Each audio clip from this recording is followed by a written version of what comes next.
इस फैसिनेटिंग कहानी की शुरुआत होती है 19th सेंचुरी का समय दिखाते हुए, जहाँ पर हमें घर के अंदर कुछ बच्चे दिखाए जा रहे थे जो काफी डरे हुए होते हैं। बात ये थी कि उनकी मदर के ऊपर किसी बुरी आत्मा ने हमला कर दिया था और अब तो वो अपने ही बच्चों को मारने के लिए ढूंढ रही होती है। वो सारे बच्चे बेसमेंट के अंदर छुपे हुए थे, तभी अचानक दरवाजा खुलता है। उन सभी ने जब सामने की तरफ देखा तो डर के मारे वो जोर से चिल्लाने लगे। ये सीन इतना ज्यादा डरावना था कि ये यहीं ब्लैंक हो जाता है। अब हमें यहाँ प्रेजेंट टाइम दिखाया जाता है, जहाँ पर हम चार्ली नाम के एक लड़के को देख रहे थे। चार्ली जैसे ही सोकर उठता है तभी उसे अपने खिड़की पर कुछ अजीब सी आकृति दिखाई दी। वो आकृति बहुत ही ज्यादा डरावनी थी, इसीलिए चार्ली डर के मारे सीधा अपनी मदर के पास चला गया था, जिसका नाम क्रिस्टीन होता है। चार्ली ने अपनी मदर क्रिस्टीन को बताया कि मैंने खिड़की की तरफ कुछ आकृति देखी है और वो मुझे अपनी तरफ बुला भी रही थी, लेकिन ऑब्वियसली क्रिस्टीन चार्ली की बातों पर विश्वास ही नहीं करती। थोड़े समय में चार्ली के फादर माइक भी आ जाते हैं, जो कि एक यूनिवर्सिटी में पढ़ाने का काम किया करते थे।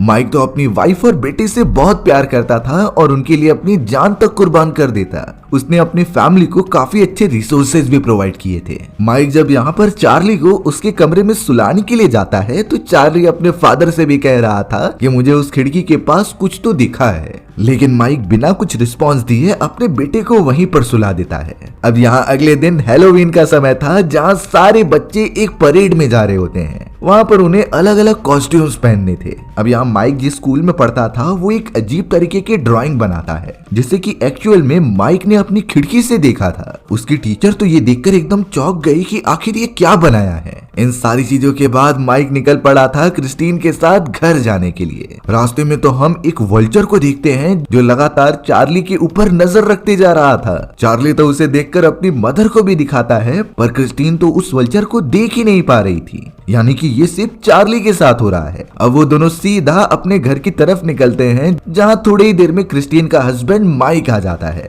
चार्ली तो अब जिद करने लगा माइक से कि मुझे हैलोवीन परेड में जाना है, इसीलिए अब माइक क्रिस्टीन से कहने लगा कि मैं और चार्ली परेड में जा रहे हैं। क्रिस्टीन इस बात के अगेंस्ट थी और वो उसे जाने की परमिशन नहीं देती, लेकिन माइक यहाँ मना करने के बावजूद भी चार्ली को लेकर सीधा हैलोवीन परेड में निकल जाता है। वो दोनों वहाँ बहुत मजे कर रहे थे क्योंकि उनके ही तरह कई सारे लोग आए होते हैं, पर यहाँ चार्ली को तो अभी भी वही वल्चर दिखाई दे रहा था, जिसके बाद अचानक चार्ली की बॉडी में कुछ चेंजेस होने लगे। उसका बिहेवियर एकदम टेंस्ड हो जाता है और अचानक अगले ही मोमेंट में चार्ली वहाँ से गायब हो चुका था। माइक तो एकदम परेशान हो गया क्योंकि उसने चार्ली का हाथ जो पकड़ कर रखा था और वो इस तरीके से अचानक कहाँ गायब हो सकता है। माइक बहुत ही ज्यादा परेशान होकर पूरे हैलोवीन परेड में ढूंढने लगा अपने बेटे को कि आखिर उसे कौन लेकर चला गया। वहाँ पुलिस ऑफिसर्स भी आ जाते हैं जो अपनी सिक्योरिटीज बढ़ा दे रहे थे और ढूंढने लगते हैं चार्ली को। एंड में ना मिलने के बाद ऑफिसर माइक को यही कह रहा था कि शायद तुम्हारा बेटा वापस घर पर चला गया हो। माइक को भी यही लगने लगा, इसीलिए वो भागता हुआ अपने घर पर जाता है, पर अफसोस वहाँ पर भी उसका बेटा चार्ली नहीं था।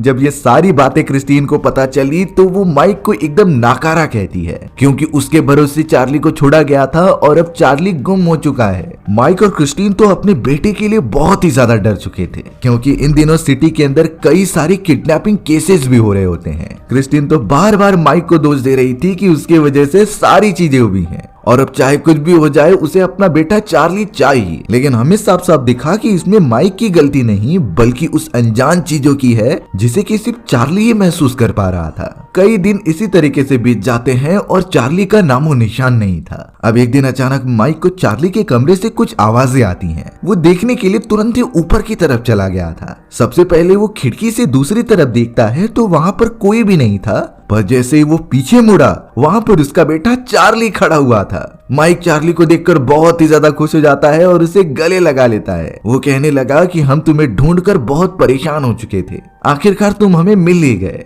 लेकिन अब चार्ली के बिहेवियर में कुछ अलग दिखाई देता है। वो बहुत ही ज्यादा सीरियस होकर अपने फादर को कह रहा था कि खिड़की के बाहर देखिए। माइक जब अपने बेटे की बात मानकर खिड़की में देखने जाता है तो वहाँ पर तो कोई भी नहीं था, लेकिन चार्ली ने एक और बार देखने के लिए कहा। तब जाकर माइक जब उस खिड़की से देखता है तभी अचानक उसे एक आकृति दिखाई दी जो समय के साथ साथ बड़ी होती जा रही थी। इस बात से माइक भी अब काफी ज्यादा डर गया। अचानक अब यहाँ माइक की नींद खुल जाती है, जिससे हमें इतना पता चला कि वो जो भी देख रहा था उसका एक सपना था। दरअसल ये वो समय होता है जहां चार्ली को मिसिंग हुए 1 साल बीत चुके थे, पर अभी भी माइक या फिर पुलिस ऑफिसर्स को चार्ली का नामो निशान नहीं मिला था। चौंकाने वाली बात ये थी कि आज से कुछ ही दिनों के अंदर हैलोवीन आने वाला है और उसी दिन माइक का बेटा चार्ली गायब हुआ था। माइक तो अभी भी अपने बेटे की तलाश में था कि वो उसे कहां पर मिलेगा। इन सारी चीजों की वजह से माइक और क्रिस्टीन अलग हो चुके थे, क्योंकि क्रिस्टीन अपने बेटे के मिसिंग होने की सारी जिम्मेदार अपने हस्बैंड को समझती थी। उसके इस तरीके की लापरवाही के कारण ही ये सारी चीजें हुई हैं। माइक तो अभी भी अपने बेटे के मिसिंग पोस्टर्स चारों तरफ लगाते रहता है। माइक को तो अपने बेटे की बहुत याद आती कि आखिर वो कहाँ चला गया है, आखिर उसे किडनैपर्स किडनैप करके उसकी जान तो नहीं ले ली। यही सारा डर माइक के मन में रहता था, लेकिन वो किसी भी तरीके से होप रखता है कि उसका बेटा उससे मिल जाएगा। माइक तो अब हैना नाम की अपनी एक कलीग से मिलता है जो उसकी मदद कर रही थी उसके बेटे को ढूंढने के लिए। हैना की वजह से ही माइक को थोड़ा सा सपोर्ट मिल रहा था। अब माइक वहां से सीधा पुलिस ऑफिसर के पास जाता है जिसका नाम जॉर्डन था। जॉर्डन ही माइक का केस देख रहा होता है। जॉर्डन ने माइक को अपने डेटा के अकॉर्डिंग बताया कि पिछले कई सालों में 40 से 50 बच्चे मिसिंग हो चुके हैं हैलोवीन के टाइम पर। तो इसीलिए अब माइक जॉर्डन पर ही गुस्सा होने लगा कि तुम अपना काम अच्छे से नहीं कर रहे हो। अगर तुम प्रॉपर इन्वेस्टिगेशन करते तो इतने सारे बच्चे मिसिंग कभी नहीं हो पाते और मेरा बेटा चार्ली मेरे पास होता। यानी कि माइक पूरे पुलिस डिपार्टमेंट को ही कोस रहा होता है उनके इस लेजी काम की वजह से। माइक तो एकदम से लाचार हो गया था अपने बेटे को ढूंढते ढूंढते। अब एक दिन जब वो रास्ते पर पोस्टर्स लगा रहा था तभी अचानक उसकी नजर बस की तरफ जाती है। उस बस के अंदर तो माइक ने अपनी बेटी चार्ली को देखा, जिसे तुरंत ही क्लियर करने के लिए वो बस के अंदर घुसने लगा। लेकिन ये शायद माइक की इमेजिनेशन थी और उसके अंदर उसका बेटा तो था ही नहीं, ये उसकी आंखों का छलावा हो सकता है। अब माइक एकदम निराश होकर जब उतरता है तो उसे एक बोर्ड के ऊपर पे द घोस्ट लिखा हुआ दिखाई दिया। ये बहुत ही अजीब था क्योंकि इस तरीके की वर्ड चार्ली ने भी माइक से कहे थे और ये मिसिंग होने से पहले की बात थी। अब यहाँ माइक को कुछ शक हो गया, इसीलिए वो साइन बोर्ड से लगे हुए सीढ़ियों से नीचे जाने लगा जहाँ बहुत सारे गरीब लोग रहा करते थे। वो जगह तो बहुत ज्यादा डार्कनेस में होती है जहाँ प्रॉपर तरीके से कुछ दिख नहीं रहा था। माइक तो हर भिखारी से पूछने लगता है कि ये कौन सी जगह है और बाहर जो लेबल लिखा हुआ है पे द घोस्ट उसका मतलब क्या है। उनमें से कोई भी भिखारी माइक की बात सुन नहीं रहा था। तभी एक ब्लाइंड मैन वहां पर आ जाता है और माइक उससे पूछने लगता है कि पे द घोस्ट का मतलब क्या है और ये जगह इतनी ज्यादा वियर्ड क्यों है। वो ब्लाइंड मैन माइक से कुछ कहता नहीं और उसे लेकर सीधा एक दीवार के पास जाता है। चौंकाने वाली बात थी कि उस दीवार की हर जगह पर पे द घोस्ट लिखा हुआ था, पर वो ब्लाइंड मैन माइक को उसका मतलब नहीं बताता और सिर्फ हंसता रहता है। तो अभी अचानक हम माइक के पीछे एक काले साये को देखते हैं जो बहुत ही खतरनाक आत्मा थी और अचानक वो माइक के पीछे अपना अपीयरेंस देकर गायब हो जाती है। माइक को इन सारी चीजों के बारे में कुछ नहीं पता था, लेकिन वो ब्लाइंड मैन इसे महसूस कर पा रहा होता है। इसीलिए माइक तुरंत ही बाहर निकलकर अपनी वाइफ क्रिस्टीन के पास चला जाता है। वो दोनों अलग तो हो चुके थे, लेकिन माइक यहाँ क्रिस्टीन को एक होप प्रोवाइड कर रहा था कि हम अपने बेटे को ढूंढ सकते हैं। क्रिस्टीन भी अब बहुत ज्यादा फोर्स करने के बाद माइक की बात मान गई थी और उसकी बातें सुनने के लिए राजी हो जाती है। माइक अपनी वाइफ क्रिस्टीन को सब कुछ बताता है कि कैसे मैंने वो पे द घोस्ट नाम की लेबल को पढ़ा और हमारे बेटे ने भी कई बार पे द घोस्ट कहा था, यानी कि इन दोनों का रिलेशन हो सकता है हमारे बेटे से।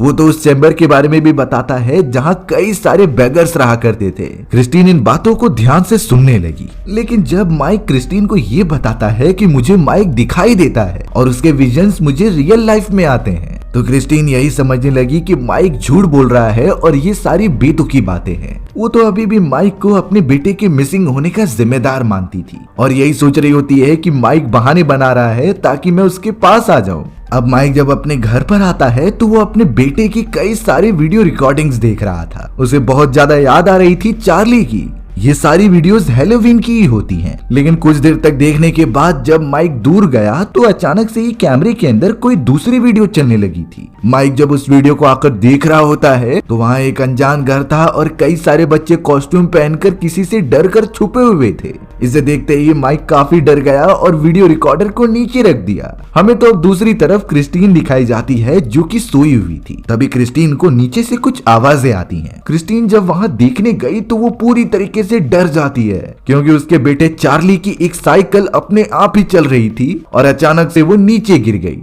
इस बात से वो बहुत ही ज्यादा डर जाती है और सीधा अपने हस्बैंड माइक के पास आती है। क्रिस्टीन ने माइक को कह दिया था कि तुम जैसा बोल रहे थे वो सच है, मैंने भी अपने बेटे के प्रेजेंस को महसूस किया है और वो शायद हमसे कुछ कहना चाहता था। माइक तो अब क्रिस्टीन को अपने और पुलिस ऑफिसर द्वारा इकट्ठा किए गए सारे रिपोर्ट्स को दिखाता है और कहता है कि कई सालों में हैलोवीन के दिन ही कई बच्चे गायब होते थे और इन बच्चों में कुछ न कुछ तो सिमिलैरिटीज होगी ही जिसे कि हमने पता करना है। सारी बातें करने के बाद माइक क्रिस्टीन को लेकर एलेक्सा नाम की एक लड़की के फादर के पास चला आता है, क्योंकि एलेक्सा भी पिछले साल ही मिसिंग हुई थी हैलोवीन के टाइम पर। माइक और क्रिस्टीन तो अब एलेक्सा के फादर से बातचीत करने लगे थे, जिनका अपनी बेटी के जाने के बाद मानसिक संतुलन बिगड़ चुका था। एलेक्सा के भी फादर उसे बताते हैं कि मेरी बेटी गायब होने से पहले पे द घोस्ट बोलती थी। माइक और क्रिस्टीन ये सुनकर चौंक गए कि आखिरकार उन्हें सिमिलैरिटी मिल ही गई। और एलेक्सा के फादर ये भी कह रहे थे कि मुझे अपनी बेटी के प्रेजेंस महसूस होते थे, पर एक साल बाद वो भी पूरी तरीके से बंद हो गए और अब तो वो अपनी बेटी को बिल्कुल भी महसूस नहीं कर पाते।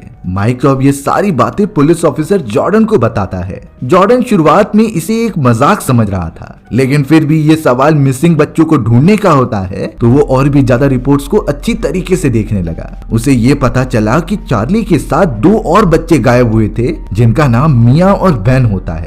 जॉर्डन ने सोचा कि मैं इसके ऊपर जरूर इन्वेस्टिगेशन और करूंगा। अब हमें पता चला कि क्रिस्टीन माइक से अच्छे से बात कर रही है और वो उसके साथ डिनर भी करती है, क्योंकि अब क्रिस्टीन को माइक के ऊपर थोड़ा भरोसा हो रहा था, क्योंकि वो अपने बेटे को ढूंढने में पूरी कोशिश कर रहा है। अब जॉर्डन नाम का वो ऑफिसर एक रेस्टोरेंट में आता है। यहाँ पर मिया नाम की उसी लड़की की मदर जो हैलोवीन में गायब हुई थी, उसकी मदर काम किया करती थी। जॉर्डन जब मिया से उसकी बेटी के बारे में पूछता है तो मिया की मदर थोड़ा सा खुश हो गई, क्योंकि उसे लगा कि मेरी बेटी मिल चुकी है, लेकिन ऐसा बिल्कुल भी नहीं होता। जॉर्डन के पूछने पर मिया की मदर बताने लगी कि मेरी बेटी बार बार पे द घोस्ट कहती थी और उसके मिसिंग होने के बाद मुझे उसकी आवाजें सुनाई देती जो मुझे पुकार रही होती है कि मुझे इस शैतान से बचा लो। जॉर्डन अब जैसे ही मिया की मदर को वहाँ से लेकर आने गया, तभी अचानक वहाँ आग लग जाती है, जिससे कि मिया की मदर को बहुत ज्यादा चोट लगी थी। जल्द से जल्द उन्हें मेडिकल ट्रीटमेंट के लिए ट्रांसफर किया गया। वहीं अब हमें माइक दिखाया गया जो अपने घर के अंदर ही मौजूद होता है। अचानक उसे बाहर की तरफ से कुछ आवाजें आने लगी, जिससे कि वो खिड़की के पास जाकर देखता है और उसे 3 बच्चे दिखाई दिए थे। उन बच्चों का फेस बहुत ही बुरी तरीके से ढका गया था और लगातार वो माइक को ही घूरते जा रहे थे। अचानक तीनों के तीनों जलने लग जाते हैं। माइक बहुत ही ज्यादा डर कर जैसे ही अपने कमरे में देखता है तो वो पूरा घर बच्चों से भरा पड़ा था और वो तो बहुत ही मायूस नजर से माइक की तरफ देखते हैं। माइक जैसे ही अपनी नजर दूसरी तरफ घुमाता है तो वो सारे बच्चे गायब हो गए। अब ये चीजें क्या थी और माइक को क्या संदेश देने की कोशिश कर रही थी, माइक को बिल्कुल नहीं समझता। उसने तो ये सारी बातें अपनी वाइफ क्रिस्टीन को बताई कि मुझे इस तरीके के विजन्स आ रहे हैं। क्रिस्टीन भी माइक से कहने लगी कि हमें इसकी डीप इन्वेस्टिगेशन करनी चाहिए कि इस घर में क्या मौजूद था, जिससे कि ये सारे विजन्स सिर्फ हमें दिखाई दे रहे हैं। माइक और क्रिस्टीन बहुत ज्यादा परेशान हो चुके थे, इसीलिए उन्होंने एक लेडी को बुलाया जो कि इन सारे भूत प्रेतों और दूसरी दुनियाओं से बात करने में बिलीव रखती थी। उस लेडी ने तो माइक के कहने पर पूरे घर को छान मारा, लेकिन उससे नेगेटिव एक्टिविटी कहीं भी नहीं दिखती। लेकिन वो जैसे ही खिड़की की तरफ जाती है तभी उसे कई सारे बच्चों की आत्माएं दिखने लगी और अचानक उस घर के अंदर कई तेज हवाएं चलने लगती हैं, जिससे कि उस लेडी को बहुत ज्यादा डैमेज हो रहा था। पूरी तरीके से यही प्रतीत होता है कि उस लेडी को कोई पकड़कर हवा में उठा रहा है और उसे मारने की कोशिश कर रहा है। इसके पीछे किसी सुपर नेचुरल बीइंग का हाथ हो सकता है, क्योंकि वहां पर तो कोई भी नहीं था। देखते ही देखते वो लेडी तड़पते रहती है और उसकी वहीं पर जान चली जाती है। माइक और क्रिस्टीन इन चीजों में कुछ नहीं कर पाए और जब वो उस लेडी को पकड़ने के लिए गए तो उसके मुंह से खून निकल रहा था, वो भी एकदम ब्लैक खून। उसकी पूरी बॉडी गर्म हो चुकी थी, जिससे कि वो टच भी नहीं कर पाते और अब माइक ने अपने ऑफिसर जॉर्डन को इस बारे में बता दिया था। जॉर्डन और उसके साथी वहां पर आकर लेडी की बॉडी को रिकवर करते हैं और जब माइक ने उसे सारी बातें समझाने की कोशिश की तो जॉर्डन उसके ऊपर ही शक कर रहा था। जॉर्डन ने बोला कि तुम्हारे ऊपर भी कार्यवाही की जाएगी। उन्हें तो बिल्कुल नहीं समझ में आ रहा था कि ये अनजान चीज आखिर क्या हुई। अब यहाँ पर जब क्रिस्टीन अपने कमरे में सोई हुई थी तभी उसके टैब पर वही ड्राइंग बन जाती है जिसे कि चार्ली ने बनाया था। क्रिस्टीन जब उस ड्राइंग को देखने लगी तभी उसे ड्राइंग के पीछे की तरफ कुछ अजीब सा दिखाई देता है। उसने देखा कि वो अनजान सी परछाई के पीछे कोई बच्चा छुपा हुआ है जो कि झांक कर देख रहा है और इस बच्चे के costume same to same Charlie जैसे थे। यानी कि ये बात साफ थी कि चार्ली कहीं न कहीं से उनसे मदद मांगने की कोशिश कर रहा है। अब थोड़ी देर में माइक जब क्रिस्टीन के कमरे में गया तो वो अपने बेड के ऊपर बैठी हुई थी बहुत ही अजीब तरीके से, और माइक क्रिस्टीन का जब चेहरा देखता है तो वो पूरा सफेद पड़ चुका था। यहाँ क्रिस्टीन बहुत वियर्ड वे में बोल रही होती है कि वो आने वाली है और वो मुझे लेकर चली जाएगी, सो प्लीज मुझे बचा लो। ये क्रिस्टीन के नहीं बल्कि उनके बेटे चार्ली के बोल होते हैं, जो यही कह रहा था कि मुझे बचा लो नहीं तो वो आ जाएगी। अब अचानक क्रिस्टीन एक चाकू लेकर अपने हाथ को काटने लगती है। माइक ने उसे तुरंत ही रोका, तब जाकर वो रुक रही थी।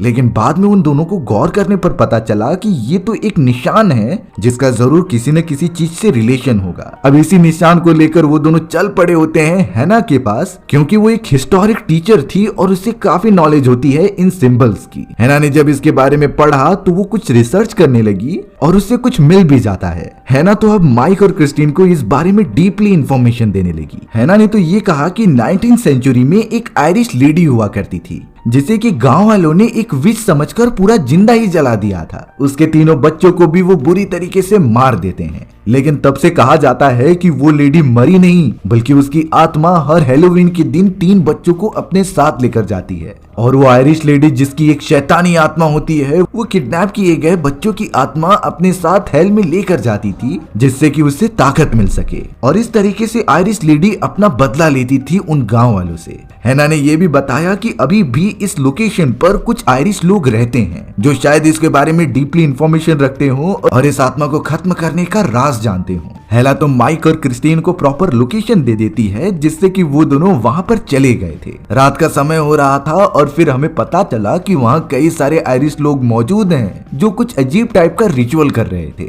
दरअसल वो सब इसीलिए रिचुअल करते हैं ताकि उनके बच्चे न मारे जाएं और वो उस खतरनाक आयरिश लेडी के शैतान से बचे रहें। वो सभी तो अपने बच्चों द्वारा बनाई गई डॉल आग के अंदर डाल रही थी जिससे वो सेफ रहें। अब इन सारी चीजों के बीच वहां पर उनकी प्रीस्ट होती है जिसे कि माइक अपने पास बुलाकर सारी बातें बता रहा था कि कैसे हमारा बेटा गायब हो चुका है और उसे शायद आयरिश लेडी ने ही लिया होगा। वो प्रीस्ट भी सच्चाई बताती है कि आयरिश लेडी अब शैतान बन चुकी है। वो हर हैलोवीन की रात 3 बच्चों को अपने साथ लेकर जाती। हैलोवीन वो रात होती है जब इंसानों और शैतानों की दुनिया का रास्ता खुल जाता था और उसी के अंदर से वो बच्चों की आत्मा को ट्रांसफर करती। लेकिन हर एक किडनैप किए गए बच्चों को बचने के लिए केवल 1 साल का समय दिया जाता। अगर उस शैतान ने उन बच्चों की आत्मा को इस हैलोवीन के दौरान चुराया है तो वो अगले साल आने वाले हैलोवीन तक ही बचे रहेंगे। उसके बाद उन बच्चों की आत्मा का भी विनाश हो जाता है। यही रीजन था कि एलेक्सा के फादर को 1 साल के बाद अपने बेटी की आवाज नहीं सुनाई देती। क्रिस्टीन और माइक थोड़ा अच्छा फील कर रहे थे क्योंकि ये हैलोवीन आने में कुछ दिन बाकी है, यानी कि अभी भी चार्ली को बचाने के चांसेस बहुत ज्यादा हैं। उन्हें जल्द से जल्द उस गेट ऑफ हेल को ढूंढना होगा जो वो आत्मा हैलोवीन के दिन बनाएगी। प्रीस्ट सिर्फ इतना बोलती है कि जहाँ ज्यादा नेगेटिव एनर्जी रहेगी वो गेट वहीं पर बनता था। तो अब जाकर कुछ सोचने के बाद माइक को याद आता है वो कंपार्टमेंट जहाँ पर उसने बहुत सारे लेबल देखे थे पे द घोस्ट के। शायद उसका अंदाजा सही होगा और वहीं पर हेल का गेट बनेगा। और ये जिस आयरिश लेडी की बात की जा रही थी वो वही होती है जो हमें कहानी की शुरुआत में दिखाए गए थे, यानी उस लेडी और उसके बच्चों को ही खत्म कर दिया गया था। अब अचानक माइक और क्रिस्टीन को हैना का कॉल आता है जिसने अपनी इन्वेस्टिगेशन से उस लेडी का नाम पता कर लिया था। उसका नाम एनी होता है जिसे कि उन सारे लोगों ने विश समझकर ही मार दिया था, पर अब वो सच में बहुत खतरनाक हो गई है और सारे लोगों से अपना बदला ले रही है। ये इसीलिए जरूरी था क्योंकि किसी भी शैतान को मारने के लिए उसका नाम जानना बहुत जरूरी होता है। उसका नाम जानकर अगर प्रॉपर रिचुअल किया जाए तो उसे वापस हेल में भेजा जा सकता है। माइक और क्रिस्टीन को जब ये पता चला तो वो तुरंत ही आगे बढ़ने लगे, पर अचानक उनकी कार का एक्सीडेंट हो जाता है जिससे कि दोनों को चोट तो लगी पर वो इस तरीके से हाथ पे हाथ धर के नहीं बैठ सकते थे। रास्ते में तो अब उन्हें पुलिस ऑफिसर्स भी मिल जाते हैं जो माइक को अपने हिरासत में लेना चाहते थे, पर माइक को हैलोवीन खत्म होने से पहले वहां पहुंचना होगा। इसीलिए क्रिस्टीन उन पुलिस ऑफिसर्स को गुमराह करती है जिससे कि माइक उस चेंबर की तरफ भागने लगा था। हमें दूसरी तरफ दिखाया गया कि हैना के ऊपर अब एनी की आत्मा ने हमला कर दिया है और वो उसे बहुत ज्यादा चोट पहुंचाती है। माइक उस चैम्बर में तो पहुंच चुका था, बट वो चैम्बर पूरा खाली होता है। सिर्फ वहां पर वही ब्लाइंड मैन मौजूद था जो उसे देखता ही जा रहा था। माइक उस ब्लाइंड मैन से पूछने लगा था कि आखिर वो आत्मा मुझे कहाँ मिलेगी, क्योंकि मुझे उस गेट से होकर अपने बेटे को बचाने के लिए जाना है। वो ब्लाइंड मैन माइक से कुछ ज्यादा कहता नहीं और उसे लेकर एक दरवाजे के पास आ जाता है। ये दरवाजा हेल का दरवाजा था जो दूसरी दुनिया से इंसानों की दुनिया से जुड़ता है। ब्लाइंड मैन ने माइक को समझाया कि इसके दूसरी तरफ तुम्हें तुम्हारा बेटा मिल जाएगा, लेकिन तुम्हें ध्यान रखना है कि आधी रात होने से पहले ही तुम वापस आ जाओ, नहीं तो ये दरवाजा बंद हो जाएगा और तुम हमेशा हमेशा के लिए उसी दुनिया में कैद रह जाओगे। एना की स्पिरिट तुम पर हमला करने की बहुत कोशिश करेगी। माइक अब अपनी जान की परवाह बिल्कुल भी नहीं करता और सीधा उस दुनिया से होते हुए एक ब्रिज की मदद से आगे बढ़ने लगता है। जैसे ही वो एक बहुत ही बड़ी जगह पर पहुंचा तो सारे बच्चे जिन्हें की उस आत्मा ने किडनैप किया था, उनकी आत्माएं तो वहां पर मौजूद थीं, जो बहुत ही ज्यादा डरी हुई होती हैं। माइक अब किसी भी तरीके से अपने बेटे चार्ली को आवाज लगाता है, लेकिन अब सारे के सारे बच्चों की स्पिरिट्स अपना हाथ उठाने लगी, क्योंकि वो भी आजाद होना चाहती थी जो इतने सालों से यहाँ पर कैद पड़ी हुई हैं। माइक धीरे धीरे उन बच्चों के पास बढ़ रहा था जिनकी बॉडी से उसके हाथ आर पार हो जा रहे थे, क्योंकि वो इतने सालों से कैद हैं तो वो पूरी तरीके से खत्म हो चुके हैं। पर तभी माइक को अपना बेटा चार्ली मिलता है, जिसे कि अब उसने गले लगा लिया था, क्योंकि चार्ली के पास अभी भी कुछ दिन बाकी थे और वो यहाँ से बाहर निकल सकता था। माइक को तो अब बिल्कुल भी देरी नहीं करनी थी। वो चार्ली को पकड़ता है और धीरे धीरे बाहर आने लगता है, पर तभी चार्ली का हाथ एलेक्सा और बेन नाम की वो दो बच्चे भी पकड़ लेते हैं, जिनके पास सेम चार्ली जितना टाइम था और वो भी इस दुनिया से होकर अपने इंसानों की दुनिया में जाना चाहते थे। इसीलिए अब माइक चार्ली के साथ उन दोनों बच्चों को भी अपने साथ लेकर जाने लगता है। वो तो अब अपने आधे रास्ते पर था और ब्रिज क्रॉस कर रहा होता है, तो अब जाकर माइक को महसूस हुआ कि एनी की आत्मा पास में आ चुकी है और उस पर अटैक करने की कोशिश कर रही है। वो ठीक उसके सामने थी, पर एनी की आत्मा जैसे ही उन्हें चोट पहुंचाती, तभी अचानक वो सारे बच्चे जिनकी आत्मा वहां पर फंस चुकी है वो एक साथ आ जाते हैं और एनी के शैतान को पकड़कर उसी जगह पर कैद करने लग जाते हैं। दरअसल वो बच्चे अब हमेशा हमेशा के लिए यहाँ पर कैद हो गए थे, इसीलिए वो चाहते हैं कि जिन बच्चों की पॉसिबिलिटीज है अपनी दुनिया में वापस जाने के लिए, हम उनके लिए लड़ाई कर सकते हैं। इसीलिए उन बच्चों की पूरी आत्माएं मिलकर उस शैतान को अपने में बिजी रख रहे थे। मौके का फायदा उठाकर माइक तुरंत ही निकल पड़ता है उन तीनों बच्चों को लेकर। आधी रात होने से पहले ही उसने वो दरवाजा बंद कर दिया और वो पूरी दुनिया गायब भी हो जाती है। हैलोवीन का समय खत्म हो चुका था, यानी कि अब ये गेट अगले हैलोवीन को ही खुलेगा। माइक अपने बेटे चार्ली को लेकर घर पर पहुंच जाता है और जब क्रिस्टीन अपने बेटे को इतने टाइम बाद देख रही थी तो वो उसे गले मिलकर बहुत ज्यादा खुश होती है। क्रिस्टीन ने तो माइक को भी माफ कर दिया था, क्योंकि अब सारी चीजें ठीक हो चुकी हैं। माइक यही प्रे कर रहा था कि वो आयरिश लेडी यानी कि एनी वापस ना आए और उनके परिवार वालों को कुछ ना हो। एलेक्सा और बेन को भी उनके फैमिली के पास भेज दिया गया था, पर ये सारी चीजें इतनी जल्दी नहीं खत्म होने वाली। हमें तो अब माइक के घर के बाहर एक वल्चर दिखाया जाता है जो बहुत घूर कर उन्हें देख रहा था, जिससे कि अंदाजा लगाया जा सकता है कि एनी की स्पिरिट अभी तक खत्म नहीं हुई है। अंत में हमें हैना को दिखाया गया, जिस पर पहले भी एनी की स्पिरिट ने हमला किया था। वो तो किसी से बात कर रही होती है, लेकिन तभी हैना अपने आप को उल्टा लटका हुआ पा रही थी, जिसके बॉडी से बहुत सारा खून निकल रहा होता है। हैना के सामने तो कई सारे वल्चर्स थे जो उसके ऊपर कुछ रिचुअल कर रहे होते हैं, यानी इससे साफ साफ पता चल रहा था कि एनी की बुरी आत्मा ने हैना के ऊपर पॉसेस कर लिया है और वो शायद अपने प्लान में फिर आगे बढ़ेगी, जिसमें वो हर बच्चों को किडनैप करके उनकी आत्मा को हेल में लेकर जाएगी। इसी खतरनाक एंडिंग के साथ हमारी ये कहानी यहीं पर खत्म हो जाती है। सो व्यूअर्स, आपको ये स्टोरी कैसी लगी कमेंट सेक्शन में बताना भूलना मत, और अगर आपको मेरा एक्सप्लेनेशन 1% भी अच्छा लगा होगा ना, तो वीडियो को लाइक एंड चैनल को सब्सक्राइब जरूर कर देना। मिलते हैं इसी तरीके की मजेदार वीडियोस में, तब तक के लिए बाय बाय।